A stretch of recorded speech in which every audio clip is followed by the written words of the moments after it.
अस्सलाम वालेकुम जनाब, क्या हाल चाल है? खैरियत है। मैं फजलुर रहमान तुसा दे पे यूट्यूब चैनल तो जनाब इस वक्त मैं ड्यूटी तो डेरे तो घर वापस आ गया। तो इस वक्त जनाब अभी मैं मौजूद हूँ अपने डेरे पे और तकरीबन जो टाइम है ना वो 5:15 का टाइम है और इस वक्त अलहमदुलिल्लाह 16 का टाइम तो ख़त्म हो गया, लेकिन बिजली चलती पई है और बिजली के तुम पानी देते पे बड़ा ज़बरदस्त पानी तकरीबन शेयरिंग चलती पई है और ये तुम देते पे हो सामने इस वक्त बिजली तो चलता पे है। ठीक है, तो अल्हम्दुलिल्लाह बड़ी रौनक मैं आया था जनाब। रौनक है कि थोकू विलट करावा जरा मुंजी का तकरीबन हर पासे मुंजी की लवाई जी है ना हर पासे इस टाइम मौजूद है, लगती पई है इस टाइम हर पासे ना मुंजी।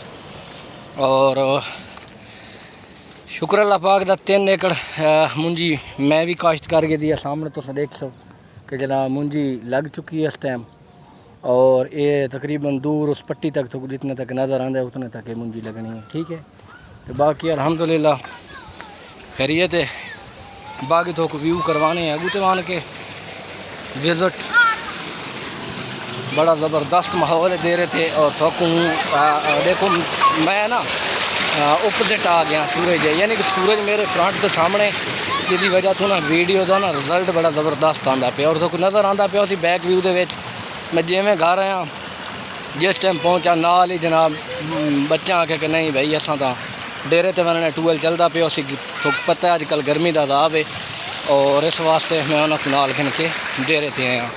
साइड ते खाली इस वास्ते बनाई गई इस साइड ते भी उस साइड ते भी क्योंकि हुण प्रॉपर डेली रूटीन नाल ये नाले दे विच पानी चलना है, हर रोज़ पानी चलना है क्योंकि अल्लाह के हुक्म दे नाल इंशाअल्लाह ताला तकरीबन मेरे ट्यूबवैल उत्ते कमो बेश 35-40 एकड़ जड़ा है वो धान की जड़ी मुंजी है, यानी कि काश्त होनी है।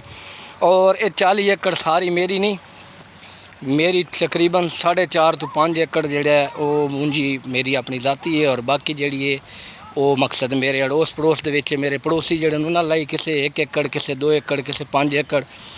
तो इस तरह मुख्तलिफ घर जड़ा ना वो मुंजी लामनी शुरू कर देती है इंशाअल्लाह ताला। डे नाइट दिन सोलर ते और रात को बिजली के ट्यूबवैल चल सी।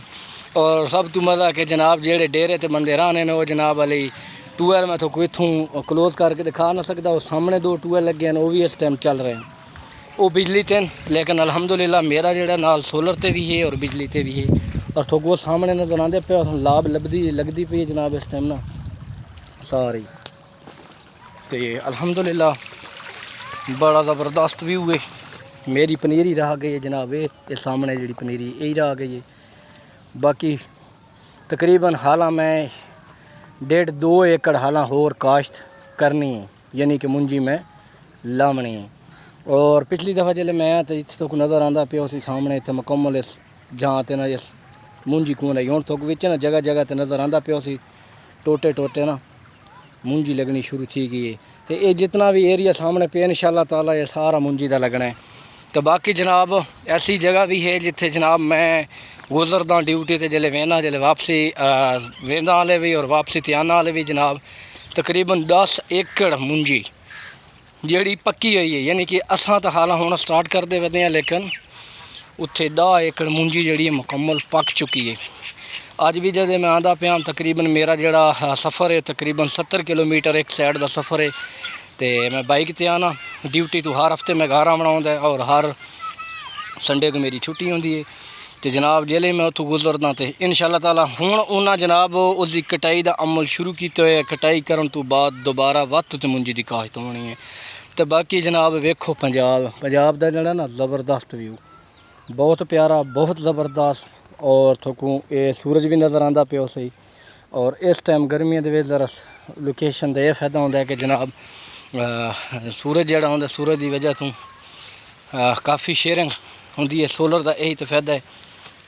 तो बाकी जनाब सोलर सिस्टम का ज़मींदार को सिर्फ यही फायदा है कि जनाब जड़ा उसको वल्ले पानी लगना है सुबह के टाइम वो जनाब तकरीबन 9 तो घन के 4 बजे तक बेहतरीन पानी चलता साढ़े कोलों। नहरी पानी हर दफ़ा मैं अपनी वीडियो के तारफ दे चुका कि जड़ा नहरी पानी है वो बिल्कुल ख़त्म हो गया ना होने के बराबर है। तो बाकी पिछले वीडियो मैं खालों का जिक्र किया, यानी कि जोड़े नाले सारे, क्योंकि मैं हुण अपनी जी वीडियो है वो ज़रा कन्वर्ट की है उर्दू तो अपने सरेकी ज़बान के ये जोड़े खाले ने तुक नज़र आते पैन इन्हों का काम शुरू ही गया। इर्द गिर्द सारा अलहमदुलिल्लाह हुण बड़ा ज़बरदस्त काम थींदा वेंदा। ते बाकी मैं थोकू नज़दीक बन के ज़रा वीडियो बना के दिखावा, लेकिन चूँकि लेडीज़ औरतां मुंजी लानी लदियां तो मैं कोई इस गल की इजाज़त नहीं कि मैं उन्होंने जनाब वीडियो बनावा तो अपने यूट्यूब पर अपलोड करा। इस वास्ते ज़रा मैं नज़दीक ना आ सकता। अगर बंदे आते तो इंशाअल्लाह ताला मैं उन्होंने थोड़ी गपशप करावा और नज़दीक तो थोड़ी जी वीडियो बना के व्लॉग शामिल करा।